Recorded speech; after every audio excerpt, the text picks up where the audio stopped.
So, I'm just hanging out on Discord, minding my own business, and then Brickfilm Day is all, hey, we're doing a Brickfilm event. I message James, and I tell him I'm all in, and then he's all, great, make a historical brick film. I just decided to look up the most obscure invention in human history. After several minutes of desperately hitting the back button on some unintended, super sketchy, clickbaity websites, I had my list. It was down to the mousetrap pistol, the straw hat radio, and some computer they found at the bottom of the ocean. Okay, yeah, so apparently the ancient Greeks built this computer, and then someone dropped it at the bottom of the ocean. This is called the Antikythera Mechanism. And before you say anything, no, it was not made by aliens. The Artifacts Research website literally has an FAQ where they say, quote, was it left by aliens? No, by the same argument that it is not evidence of time travel. Someone got paid to sit down and write that. So, how did we find it? A diving team in the early 20th century AD found it in a shipwreck amongst pottery and jewelry and coins and your standard shipwreck treasure. Makes sense they'd forget about those weird green chunks of metal, what with all that loot, because no one actually sat down to figure out what it was until the 70s. A team of scientists made some X-ray and gamma-ray images of the device, figuring out what the inner parts were, and finding Greek script that they could actually read. I think we need to turn it on and off again. Sadly, that was not an option.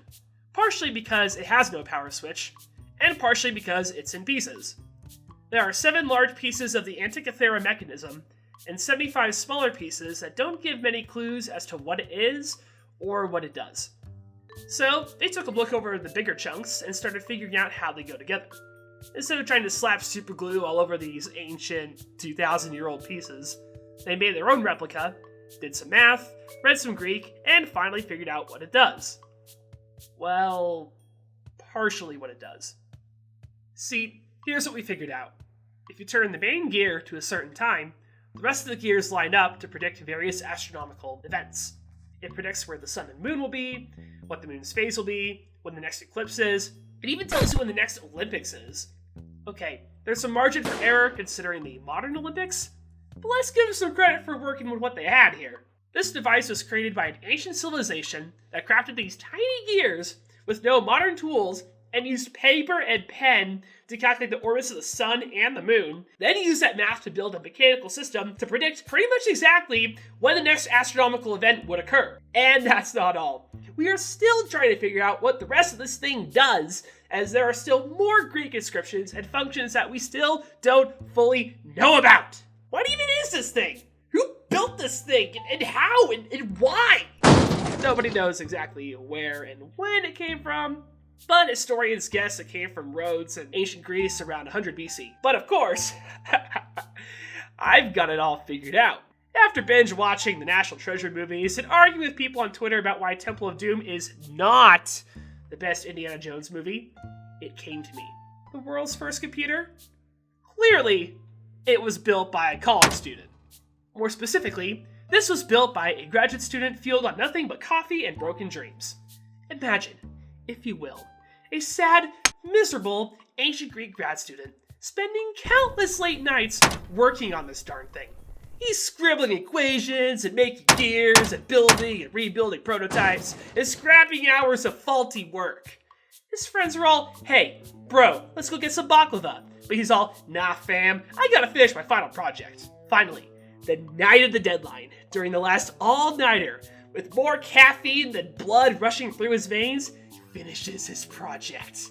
At last, he's done! He takes his creation down to the docks to send the final project to his teacher for grading. They put it on a ship and he is relieved. He can finally graduate! Until weeks later, when his teacher says he never received the project and gives him a failing grade for the class, and now he can't graduate because his final project is now at the bottom of the ocean and will not be discovered again for another 2,000 years. But yes, that's my ultimate history fan theory.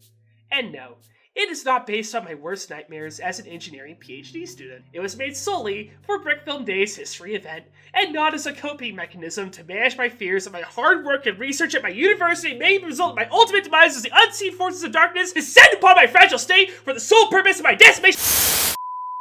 But whatever. Hope you learned something today about ancient Greek computers and history stuff. Go watch the next Brickfilm Day video. And turn in your homework. Hey guys, this is Jared. Some of you may know me as Dubrick on here, but as of this video's release, Chris is lying on the floor. Not dead. He's probably asleep or something. But anyways, thanks for watching. Check out the rest of the Brickfilm Day History Event videos. They're great. And hopefully he'll wake up soon. Because, you know, he's not dead, I think.